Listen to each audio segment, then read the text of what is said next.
बिस्मिल्लाहिर्रहमानिर्रहीम। अस्सलाम वालेकुम व्यूअर्स, आप देख रहे हैं ग्लोबल टाइम्स पाकिस्तान। मैं हूं हैदर हयात खान। तीन बड़ी मज़ेदार और इंटरेस्टिंग चीज़ें हैं जो आज के इस वीलॉग में आपके साथ शेयर करूंगा। एक तो भारत के अंदर अब ना सिर्फ आम लोग, जनरल पब्लिक बात कर रही है मोदी के खिलाफ, उनकी ऑपोजिशन की जमातें मोदी के खिलाफ बात कर रही हैं। अब मामला पहुंच गया जनाब बीजेपी तक।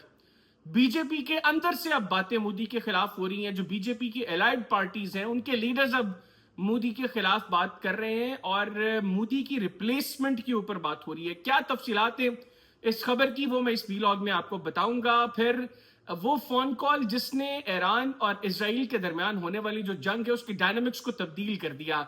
होना कुछ और था, अचानक चीजें किस तरीके से तब्दील हो गई, वो भी तफसीलात उसकी भी इस वीलॉग के अंदर आपके साथ शेयर करूंगा। फिर प्रवीण सानी साहब वो बड़ी तनकीद कर रहे हैं मोदी हुकूमत के ऊपर और कह रहे हैं कि डिजास्टर्स फॉरेन पॉलिसी है मौजूदा रजीम की, मौजूदा इंडियन गवर्नमेंट की।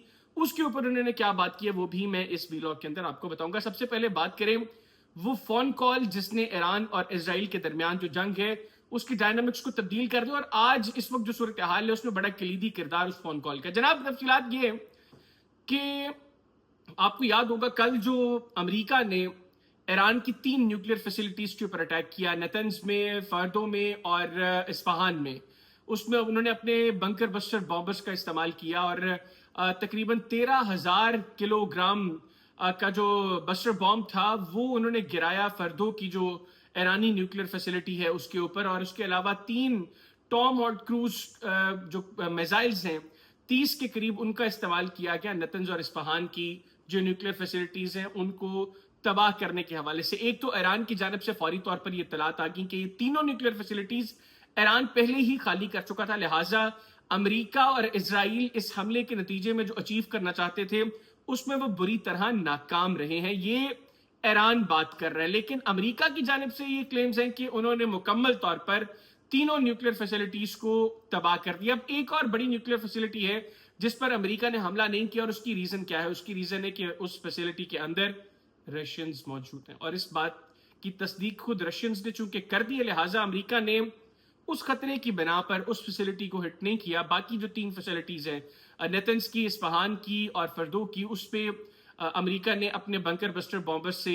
जो है वो बमबारी की और अब अमेरिका ये क्लेम कर रहे हैं कि हमने उनको तबाह कर दिया। आज इसराइल ने जो बड़ा हमला किया ईरान पर उसमें उन्होंने दोबारा फर्दो की जो न्यूक्लियर फैसिलिटी है उसको टारगेट किया, उसके ऊपर बड़ी मैसिव बमबारी की। तेहरान में बहुत मैसिव बमबारी की इसराइल ने और उसके अंदर काफी नुकसान भी तेहरान के अंदर हुआ है। इसके अलावा ईरान ने जो जवाबन कार्रवाई की इसराइल के अंदर उसमें इसराइल का भी काफी नुकसान हुआ है। जो मकबूजा फलस्तीन के अंदर जो इलाके हैं जहां पर ये सेटलर्स आकर बैठे हुए हैं वहां पर बड़ी तबाही हुई है ईरानी हमलों के नतीजे में। इसके अलावा जो तल अबीब है इसराइल का कैपिटल, वहां पर बड़ी तबाही हुई है और हिफा के अंदर भी एक मरतबा फिर ईरान ने जो है वो मिसाइल दागे हैं और उनके बाद काफी भारी नुकसान जो है वो इजरायली एंड पर भी रिपोर्ट किया जा रहा है। काफी कैजुअलिटीज भी रिपोर्ट की जा रही हैं और बड़ी तादाद में लोग जख्मी भी हैं। आज उन्होंने इजराइल के एक पावर प्लांट को भी हिट किया और एक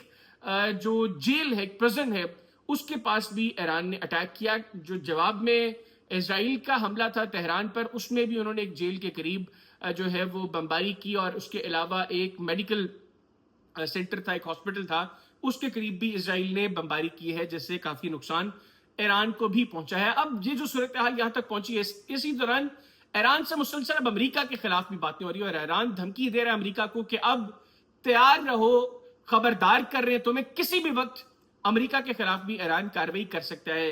अब वो कार्रवाई का स्केल कितना होगा ये तो जिस वक्त ईरान कार्रवाई करेगा उस वक्त इसका अंदाजा लगाया जाएगा। लेकिन मैंने आगाज में कहा एक फोन कॉल आपको, जो मैंने अमेरिका का ये जो अटैक था ईरान पर जिसमें 3 न्यूक्लियर फैसिलिटीज को टारगेट किया, उससे पहले आपको याद हो तो एक दिन पहले अमेरिकन प्रेसिडेंट ने बात की कि मैं ईरान को मजीद 2 हफ्ते दे रहा हूं, मजीद 2 हफ्ते दे रहा हूं। और वेरी नेक्स्ट डे अमेरिका जो है वो ईरान की न्यूक्लियर फैसिलिटीज को हिट कर रहा है। एक जानिब अमेरिकन प्रेसिडेंट ये बात कर रहे हैं कि मैं ईरान को मजीद 2 हफ्ते दे रहा हूं डिसाइड करने के लिए, और वेरी नेक्स्ट डे जो है वो ईरान के ऊपर अमेरिका अटैक कर रहा है।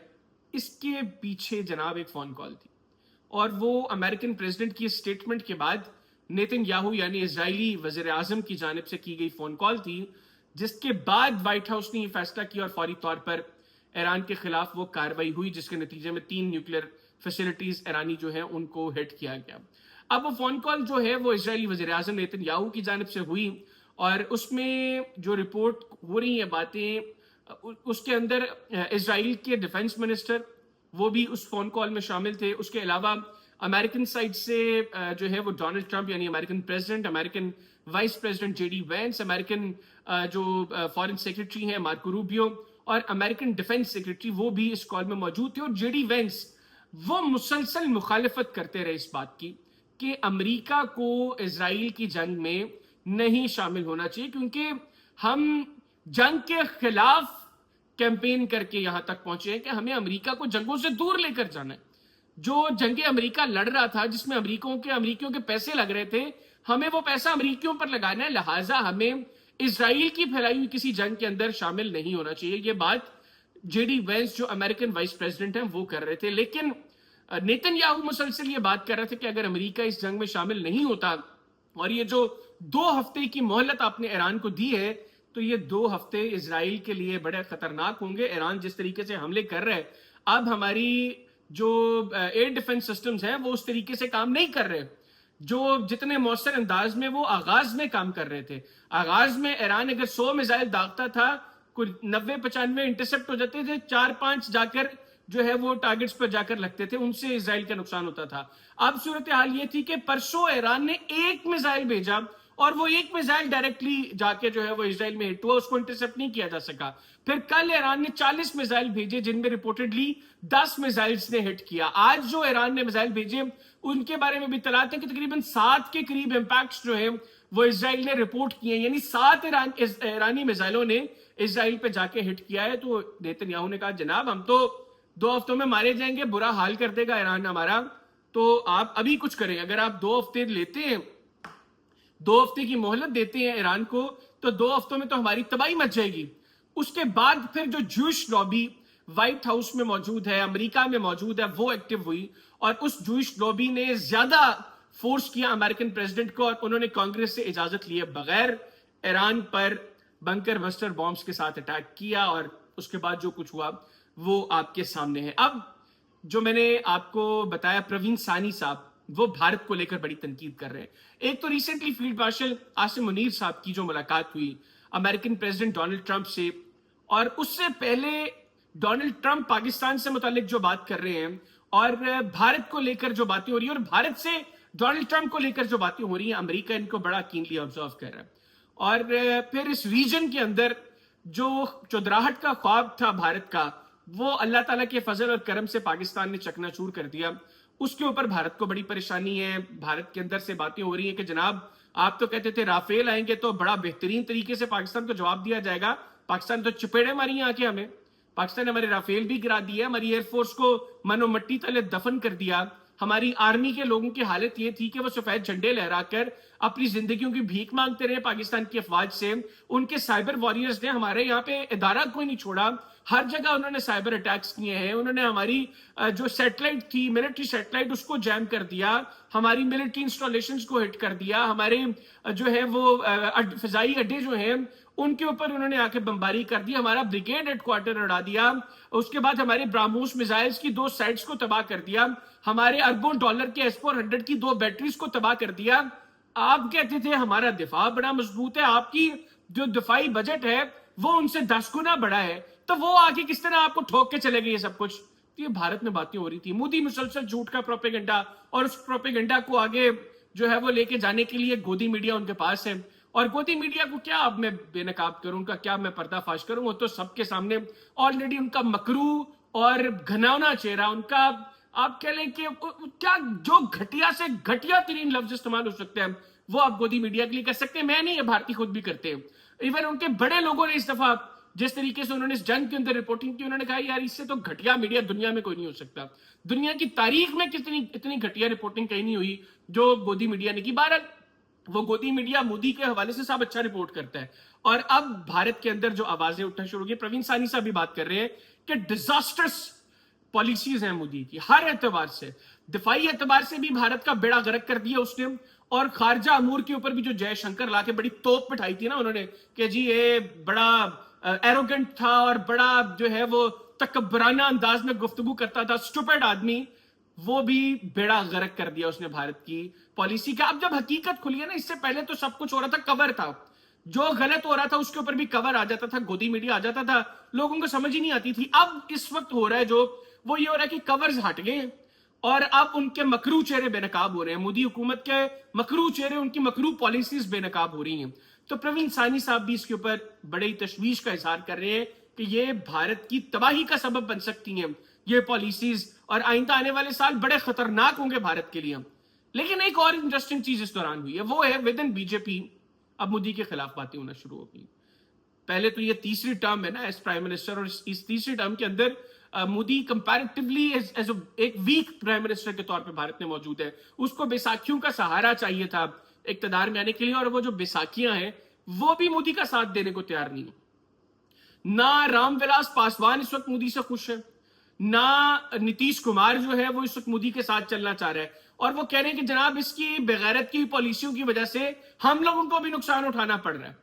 اور یہ ساری جو تیلی ہے نا، یہ تیلی پھینکی ہے امت شاہ نے، جو اپیرنٹلی مودی کا بڑا قریبی ساتھی ہے، لیکن اس کو یہ دکھائی دے رہا ہے کہ مودی کو سائیڈ پہ کرنے کا یہ بڑا موقع ہے، اور ایسے میں اگر مودی سائیڈ پہ ہوتا ہے اگلے الیکشن سے پہلے تو ایک چانس بن سکتا ہے کہ میں شاید وزیر اعظم بن جاؤں۔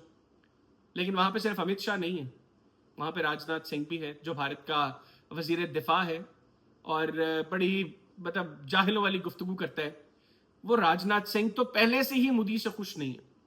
جس وقت 2014 کے انتخابات میں مودی بھارت کا وزیر اعظم بنا تھا، اس وقت بھی راج ناتھ سنگھ کی کوشش تھی کہ اس کو نامنیٹ کیا جائے، لیکن مودی نے تب بھی چالاکی اور ہوشیاری سے وہ سارا جو اپنی جو کہہ لے کہ سی تھی، پارٹی کی ہائی کمان تھی، اس کو اس نے جو ہے کسی طریقے سے مینج کیا، اور سمہاؤ مودی نامنیٹ ہو گیا بی جے پی کی طرف سے پرائم منسٹر کینڈیڈیٹ، بعد میں 2 دفعہ وزیر اعظم بنا، اب تیسری مرتبہ وزیر اعظم بنا ہے۔ تو راج ناتھ سنگھ جو ہے وہ بھی بڑا پریشان ہے اس سے، وہ بھی کہہ رہے ہیں کہ یہ اس کے سے جان چھڑوا کے اب شاید میری باری آ جائے۔ تو اب تیلی پھینکی امت شاہ نے، لیکن ایکٹیو ہو گیا راج ناتھ سنگھ بھی، اس نے بھی اپنے پتے شو کروانا شروع کر دیا اور ادھر ادھر باتیں کروانا شروع کر دی کہ مودی کے خلاف باتیں کرو۔ بی جے پی کے اندر مودی کے خلاف باتیں ہو رہی ہیں، جو الائز ہیں ان کو اور طرح کے لالچ دے کر یہ بڑے لوگ جو بی جے پی کے ہیں وہ باتیں کروا رہے کہ اس سے جان چھڑوائی جائے۔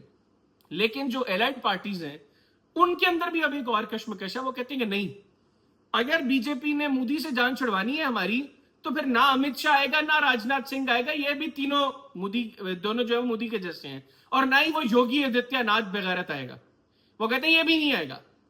کوئی اور بی جے پی دیکھ لے اگر سمجھتی ہے کہ کوئی اور کیپیبل آدمی ہے اس کو سامنے لے، لیکن یہ تو تینوں کسی کام کے نہیں ہے، یہ تو بھارت کا آلریڈی بیڑا غرق کر رہے ہیں، ان کی وجہ سے ہماری سیاست خراب ہو رہی ہے۔ تو اب صورتحال یہ ہے جناب کہ مودی کو کافی مخالفت کا سامنا ہے، اور مودی اب کوشش کر رہے ہیں کہ کچھ ایسا کیا جائے جس سے وہ اپنی کھوئی ہوئی عزت واپس حاصل کرے۔ عزت تو واپس نہیں ملے گی اس کو، لیکن وہ کوئی ٹوپی ڈرامہ ضرور کرے گا، وہ کوئی اور فالس فلیگ آپریشن کر سکتا ہے، وہ پھر پاکستان کے خلاف کوئی شرارت کر سکتا ہے، لیکن اس چیز کا بھی اس کو اندازہ ہے کہ پاکستان کے خلاف شرارت کی تو پہلے انہوں نے ہمیں تھپڑ مارے ہیں، اس دفعہ یہ ہمیں زیادہ ذلیل کریں گے، اس دفعہ یہ ہمیں اور برے طریقے سے ماریں گے، پھر کیا کروں گا، یہ خوف بھی اس کو ستائے جا رہا ہے۔ لیکن جب اس طرح کی سچویشن ہوتی ہے تو آدمی بوکھلاہٹ کے اندر کوئی غلط قدم اٹھاتا ہے، اور اس بات کا کبھی امکان ہے کہ مودی بھی بوکھلاہٹ کے اندر کوئی غلط قدم اٹھا سکتا ہے، اور اس کا نقصان صرف مودی کو نہیں ہوگا، میں سب انڈینز کو بتا رہا ہوں جو یہ ویڈیو دیکھ رہے ہیں، اس کا نقصان آپ کو بھی ہوگا۔ اجازت دیجیے، اللہ حافظ۔ پاکستان ہمیشہ زندہ باد۔